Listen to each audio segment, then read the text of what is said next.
The last known executioners who still kept personal diaries, men like Jean-François Heidenreich in 19th-century France, wrote about their loneliness. They had wives, children, and incomes. But they also had empty chairs at every dinner table they were invited to. They knew that no matter how civilized society became, someone still had to be the hand of the law. And in that, they were the last echoes of their medieval ancestors, men who stood between justice and guilt, and paid the price for it. So, if you ever find yourself in a museum, and you see an old executioner's sword, heavy, dull-edged, engraved with prayers, take a moment. Not to think about the victims, though they deserve remembrance too. But to think about the man who held that sword. The man who was cursed, needed, forgotten, and indispensable. A man who lived on the margins of history, doing the work no one else would.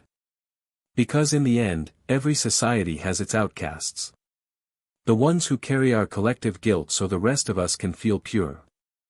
And in medieval Europe, that burden belonged to the hangman. That's all for tonight.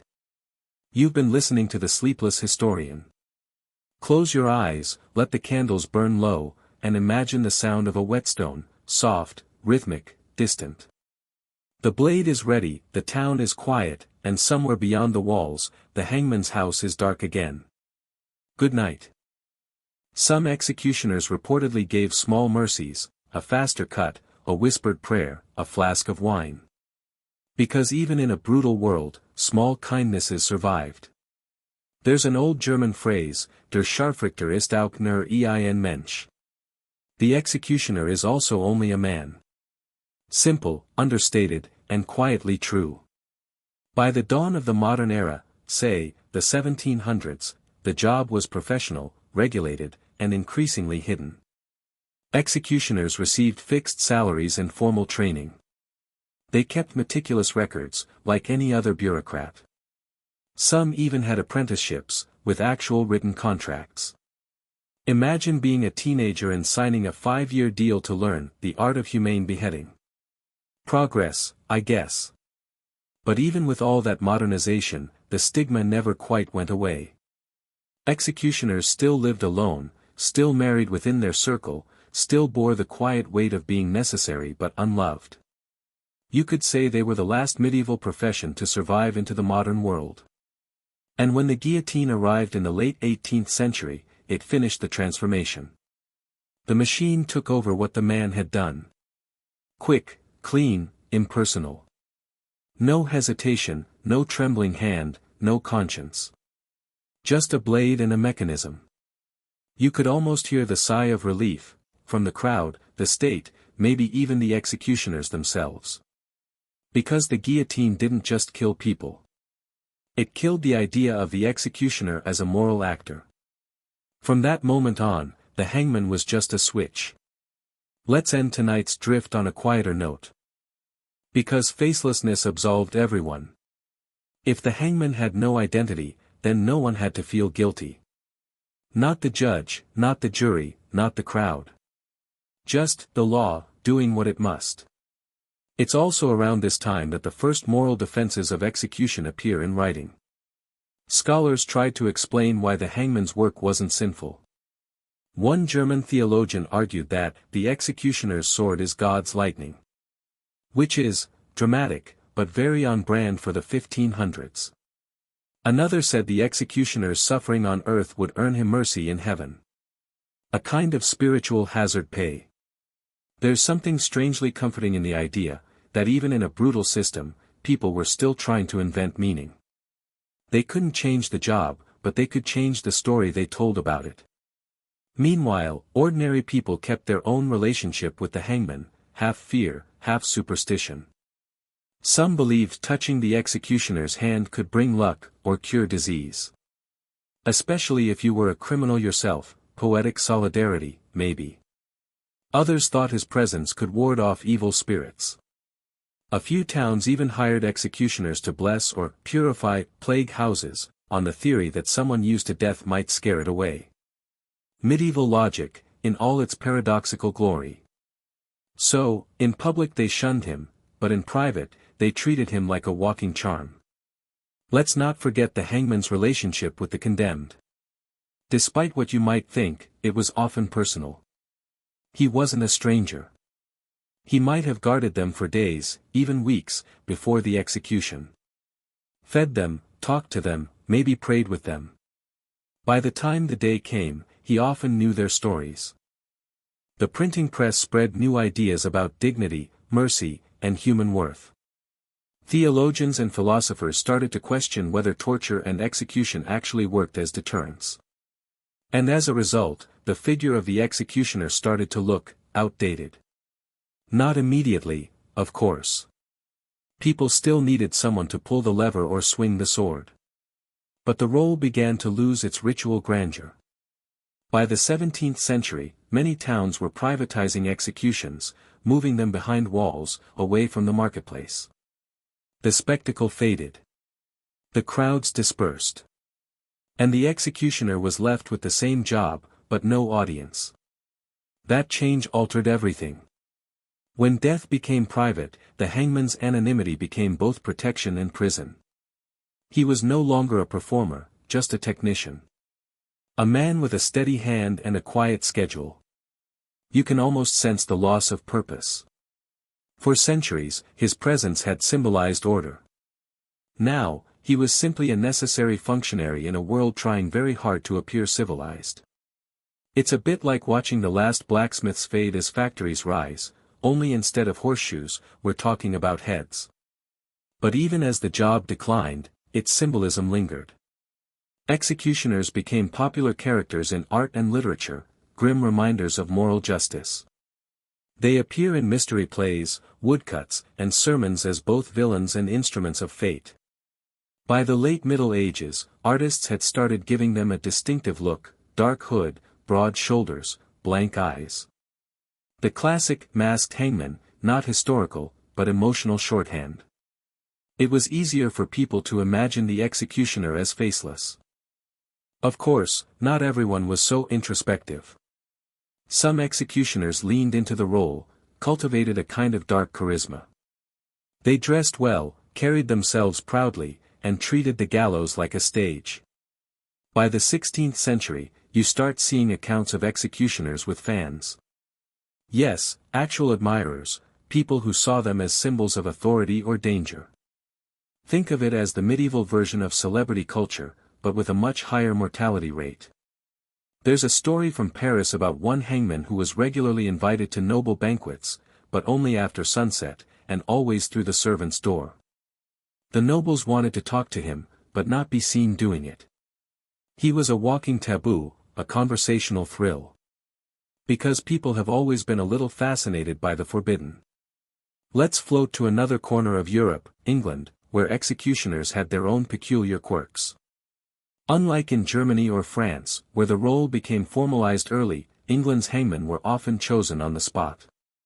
Sometimes the condemned man from the previous week. One of London's more famous executioners, Jack Ketch, worked during the late 1600s, and he's proof that some traditions die hard. Ketch was notorious for his clumsy work. He botched beheadings so badly that his name became a byword for cruelty and incompetence. Even centuries later, Jack Ketch was slang for hangman. But despite his reputation, he was popular, or at least infamous enough to be remembered. His contemporaries said he drank too much and took bribes to make deaths quicker or slower, depending on who paid. So yes, even justice had a tipping system. It's a reminder that by the end of the medieval period, executions had become not just rituals of morality, but also spectacles of corruption. As Europe moved toward the Renaissance, something began to shift. Public attitudes toward death, and toward the body, changed.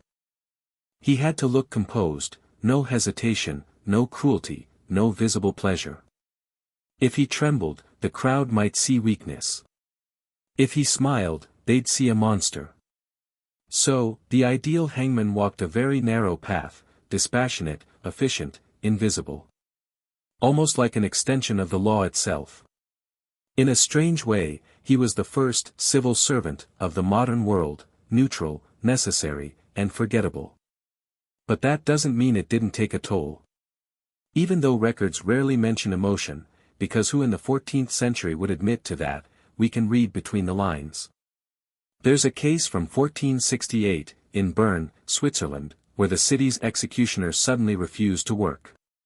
He told the magistrates that his hands would not obey him. He was fined for dereliction of duty and forced to resume, but within a year, he'd gone mad. They called it God's punishment for weakness. Today, we might call it trauma. It's one of those moments that remind us that history doesn't change human nature, it just changes the context. For some executioners, faith became both shield and salve. They leaned hard on the idea that they were doing God's work, removing evil from the world. It was easier than facing the thought that they were just killing people. Some even turned to ritual repentance. After each execution, they'd kneel and pray for forgiveness, not for themselves, but for the condemned. It was a small act of humanity in a job designed to erase it. One 15th-century record from Cologne mentions an executioner who kept a small cross carved into the handle of his sword. He'd kiss it before each stroke. A tiny gesture, a private prayer in the middle of a public performance. It's the kind of detail that doesn't change the history books, but says everything about being human. It's late evening, maybe around 1450. The crowds are gone. The square is empty, except for a few stray dogs and a patch of sawdust where justice was served earlier that day. And down the hill, in a small wooden house, the executioner sits by the fire. His hands are steady, but his face is tired. His wife mends a shirt in the corner. His children sleep in the next room. He's done his duty, but in the eyes of everyone else, he'll never be clean. Still, he eats his bread, sharpens his tools, and prepares for tomorrow. Because that's what life is, even for the hangman. Monotonous, necessary, and quietly tragic, the burden of conscience, and the long fade of the hangman. Hey again.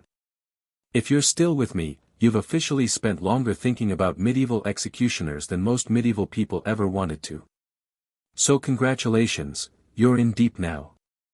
We've followed the hangman from his place at the edge of town to the quiet corners of his home. We've seen his odd mix of respect, disgust, and usefulness in a world that couldn't quite decide if he was sacred or cursed. Now, let's sink a little deeper, into the mind of the executioner himself. What did it feel like to live every day knowing that your next task was to end a human life? And what happened when society finally began to move past the idea of death as public entertainment? Let's start with the simple truth that medieval Europe loved ritual. Everything had its prescribed form, and executions were no exception. For most of history, the act of killing wasn't meant to be quiet. It was supposed to teach a lesson. A sermon without words. And the executioner wasn't just a technician. He was a moral actor. His hands delivered justice, but his demeanor delivered meaning. Some even gave the weapon a name. The famous sword of the Nuremberg executioners was called der Richtschwert. It wasn't sharpened like a normal blade, it was broad and heavy, made for a single, clean stroke. It carried inscriptions, often moral or biblical, "Lord, may justice be swift and pure." There's something oddly touching about that. A violent instrument, wrapped in moral poetry. A desperate attempt to civilize death. And then there were the rituals. Executioners had their own little customs before and after a job. Some fasted the night before. Some prayed. Some refused to speak to anyone until the act was done. Afterward, they washed, meticulously, as if to scrub away the spiritual residue. Water, salt, sometimes wine. It wasn't superstition, it was survival. You could say they understood something about trauma long before psychology existed. By the late Middle Ages, as Europe inched toward early modernity, things began to change, slowly. Executioners became more professionalized. Cities kept better records. Training was standardized. They were still outsiders, but now they had contracts, uniforms, and pensions. A few families, like the Sansons in France or the Reicharts in Germany, even managed to build real legacies, their children educated, their names respected in certain circles.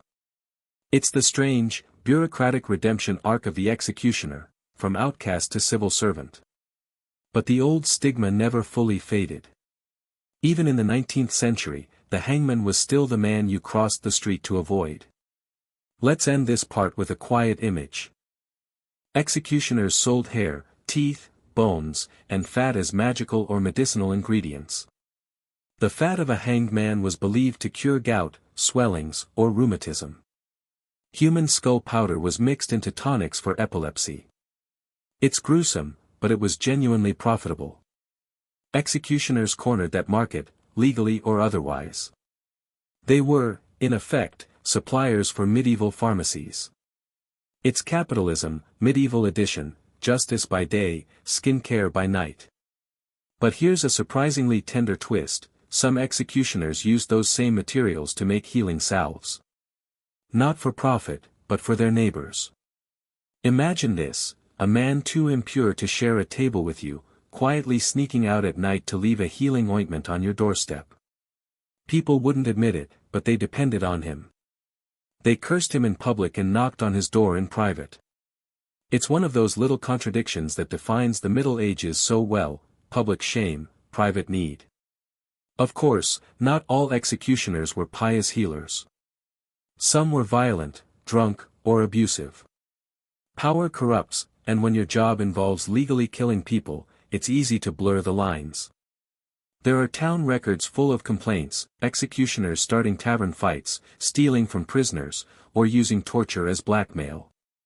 One 15th-century executioner in Strasbourg was dismissed for immoral conduct, specifically, charging extra for efficient service. Basically, a medieval tip jar for fast decapitation. He was replaced within a week. Apparently, the supply of morally flexible men with sharp blades was never short. Let's float back to the symbolism of it all, because medieval people loved symbols. The executioner's sword, or axe, was both sacred and cursed. It was never to be used for anything else. Many families hung it on the wall like a relic, wrapped in cloth when not in use. An executioner might be allowed to attend Mass, but not receive communion. They might be buried in churchyards, but in a far corner, literally outside the holy ground. Some priests refused to bless their homes or baptize their children. And if they did, it was usually done quietly, after hours. There's a grim little anecdote from France, 14th century. An executioner's newborn son was denied baptism until the father publicly washed his hands in the town fountain, to show that he wasn't defiled. A small ritual gesture, but also a public humiliation. It's a good example of how the medieval mind could twist theology into social exclusion.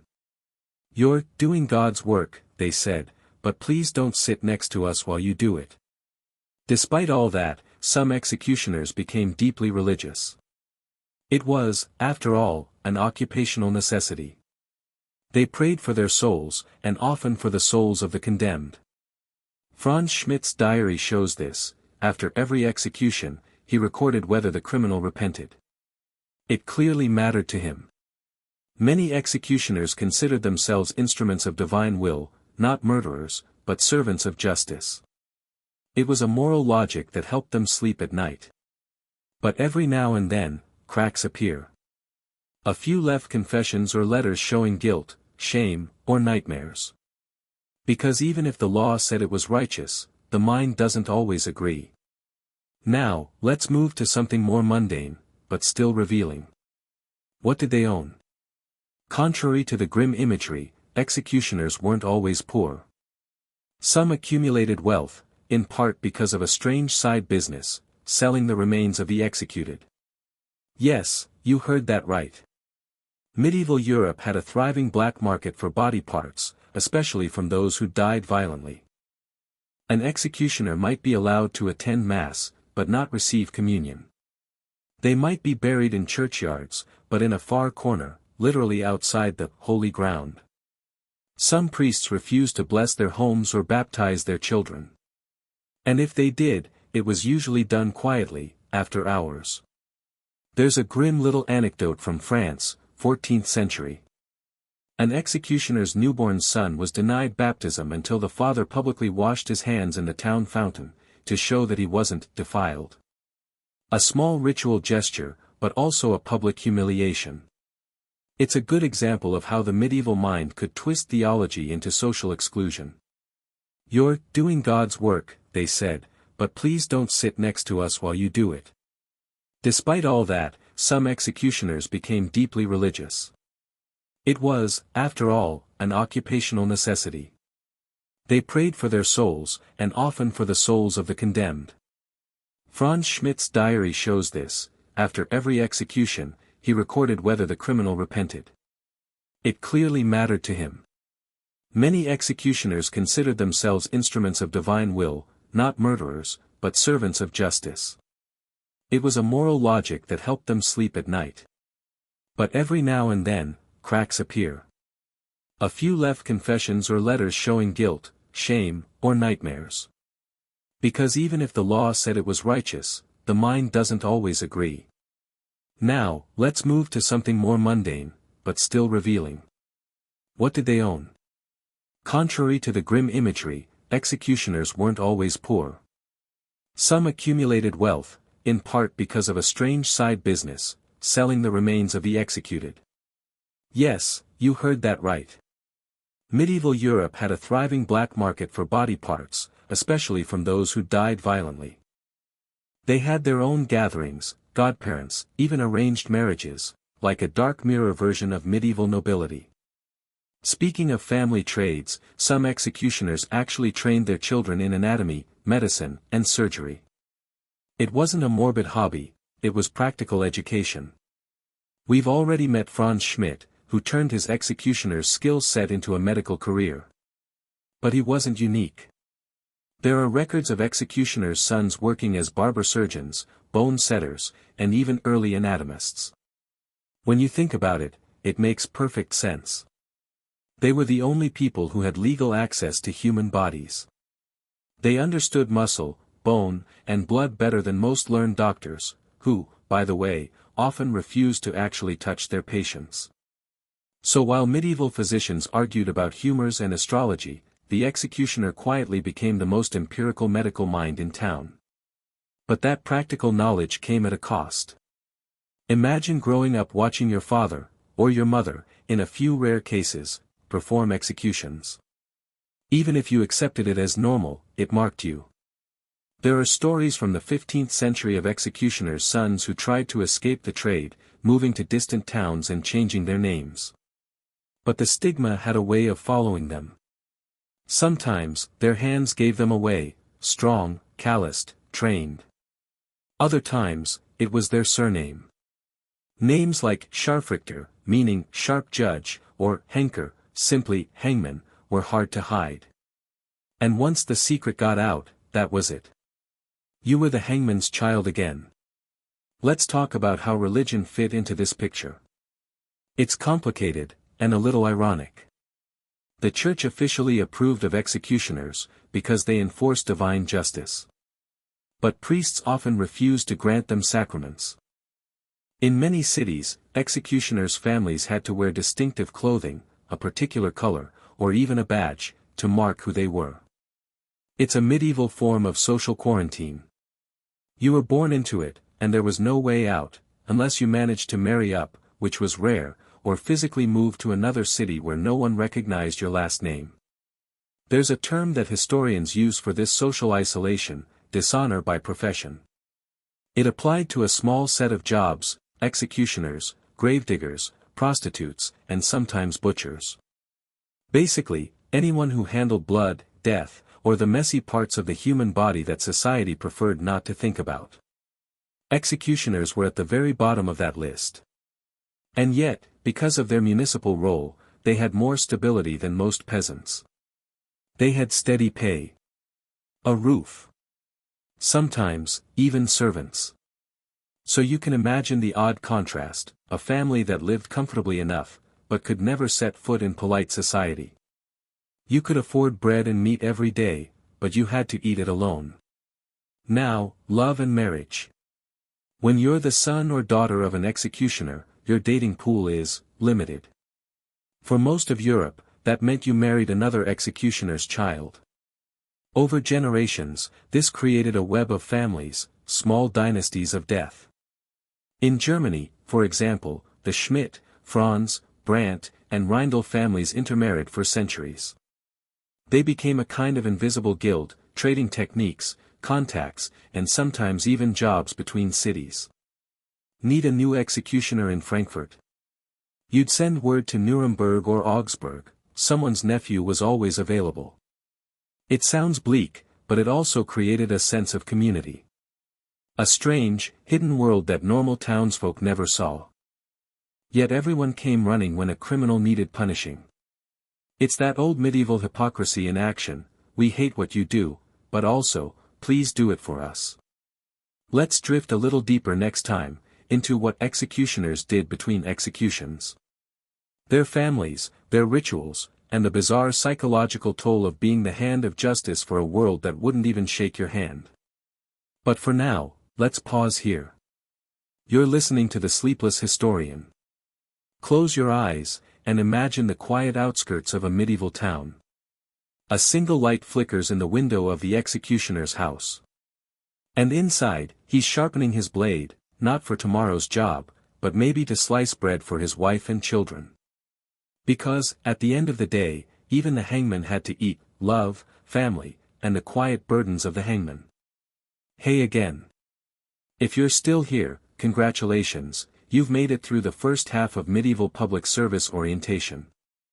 We've talked about how executioners came to be, how they worked, and why everyone else pretended they didn't exist. Now, let's float a little closer. Past the gallows hill, past the edge of town, and into the personal side of things. Because tonight, we're not looking at the axe or the rope. We're looking at what happened after the crowd went home. When the executioner took off his gloves, went back to his small house, and sat down for supper with his family, just like everyone else, except absolutely no one would ever let him forget that he wasn't like everyone else. So, what does a family dinner look like when your dad is the local hangman? Not great, honestly. Most executioners' homes were technically owned by the town, part of their compensation. The house was usually near the gallows, the torture chamber, or the dump. Property values were, predictably, low. The kids grew up isolated. They weren't allowed to attend normal schools in some places. Other children weren't supposed to play with them. In the medieval mindset, executions weren't just punishments, they were public theater. The crowd was part of the ritual. They came to watch, to jeer, to learn a moral lesson about sin and justice. So the executioner wasn't just a functionary. He was the main actor in a grim morality play. He had to be calm, composed, and efficient. A botched job could provoke riots or accusations of cruelty, even though cruelty was literally part of the point. Many wore masks, but not always. The classic black hood we imagine from movies didn't become popular until much later. In medieval Europe, executioners often worked barefaced. Everyone knew who they were anyway.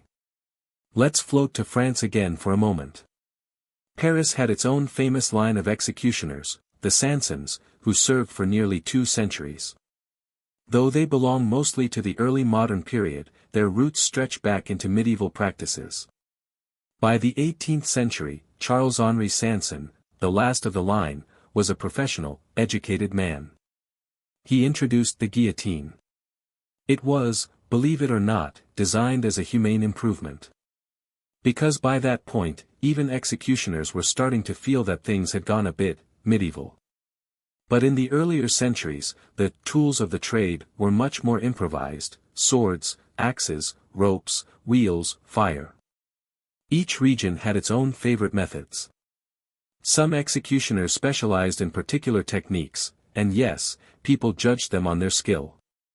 Clean cuts earned respect. Messy work? Not so much. It was a strange meritocracy of misery. And even stranger was the way society needed these people, but refused to treat them as human. They couldn't serve on juries. They couldn't testify in court. In many towns, they weren't even allowed to buy bread from the same baker as everyone else.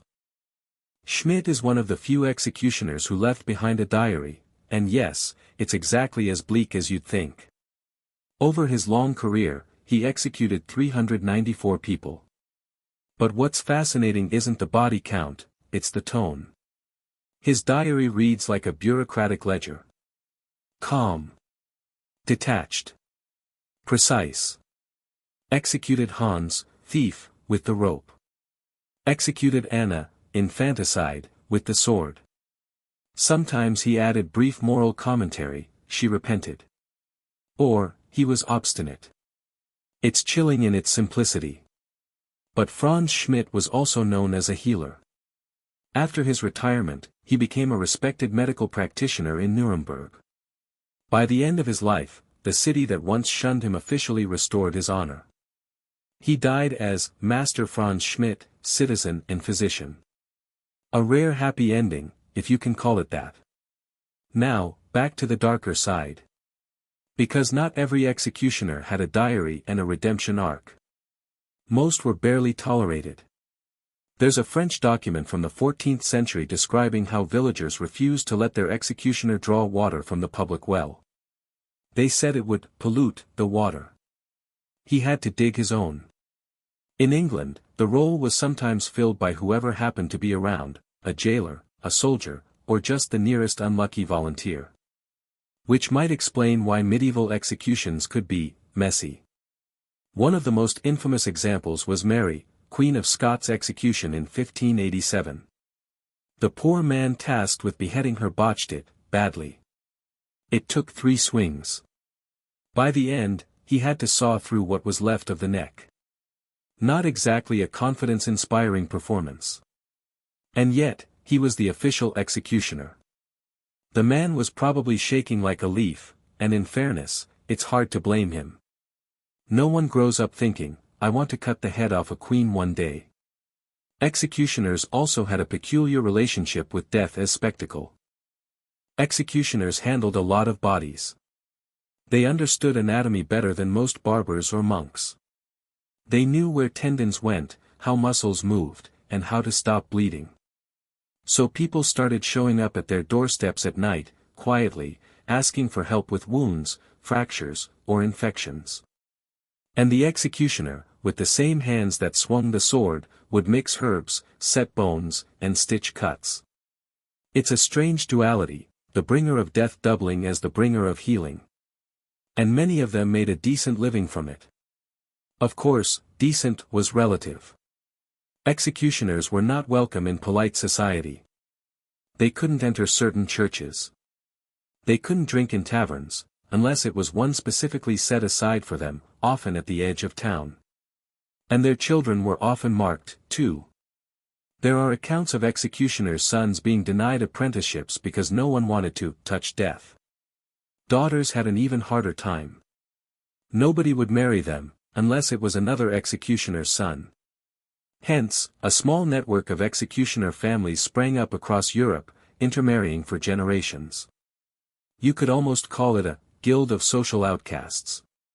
Let's take a quiet walk to Germany, because this is where the role of the executioner became especially formalized. German cities like Nuremberg, Augsburg, and Munich had full-time, salaried executioners by the 1500s. And these guys had official uniforms. Imagine dark coats, gloves, sometimes even hats with the town emblem, because nothing says municipal pride like a stylish decapitation outfit. Some became minor celebrities. None more so than Franz Schmidt, Nuremberg's famous executioner, who worked from 1573 to 1617. Executioners were both feared and needed. They were essential to keeping justice running, but also considered unclean. Not ritually unclean in a religious sense, though some priests would definitely disagree, but socially unclean. Most medieval towns wouldn't let them live inside the walls. They had to set up houses on the outskirts, near the gallows, or just beyond the city dump. You could probably smell their neighborhood before you saw it. And yet, they were technically town employees. They got paid. They had housing, sometimes tax breaks, and a little bit of social immunity. An executioner could walk through a market, and people would clear a path, not out of respect, but out of deep, primal discomfort. They were like walking bad luck charms. But here's the weird part, executioners weren't just executioners. They had side hustles. Because, and this might surprise you, there weren't that many executions. Unless you lived in a particularly bloodthirsty city, the average executioner wasn't exactly busy chopping heads every day. So they did other jobs. Some doubled as torturers. Which sounds grim, but in medieval Europe, torture was often a formal part of the justice system.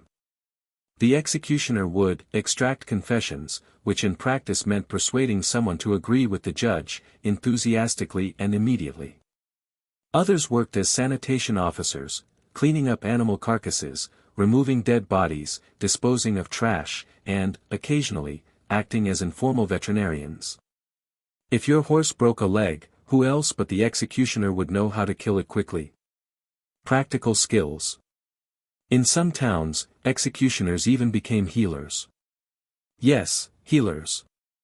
It sounds like the world's worst rebranding attempt. Trust me, I used to kill people, now I cure them. But it actually worked. The Secret Lives of Executioners in the Middle Ages. Hey everyone.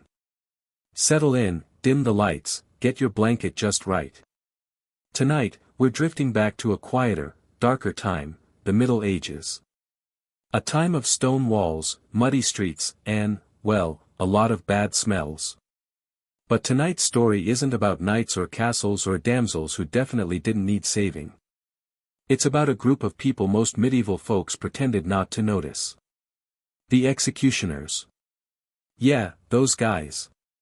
The ones who swung the axe, lit the pyres, and kept everyone else's hands clean, at least symbolically. It wasn't a glamorous job. But it was a job. And like all jobs, it came with co-workers, weird benefits, social stigma, and some truly questionable workplace conditions. So, tonight, we're going to glide through the dim backstreets of medieval Europe and see what it really meant to live, and die, as the man behind the mask. Let's start with a general truth. In the Middle Ages, nobody wanted to be the executioner. It wasn't something you applied for. There wasn't a posting on the town gate that said, "Help wanted, must enjoy long walks, sharp blades, and public screaming." Usually, the first person to take on the job didn't even volunteer. They were forced.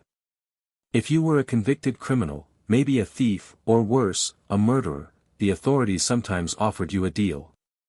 They'd say, you can hang, or you can hang other people instead. And that was that. So, many of the earliest medieval executioners were literally ex-criminals. That explains a lot about why the profession had a certain reputation problem. But over time, it became hereditary. Because of course it did. Once an executioner's family was tainted by association, no one else wanted to marry into it, or even touch their kids. So, the job just kept getting passed down. Father to son. Axe to axe. It's a family business, in the bleakest possible way. Now, let's talk about how these men, and occasionally women, actually lived.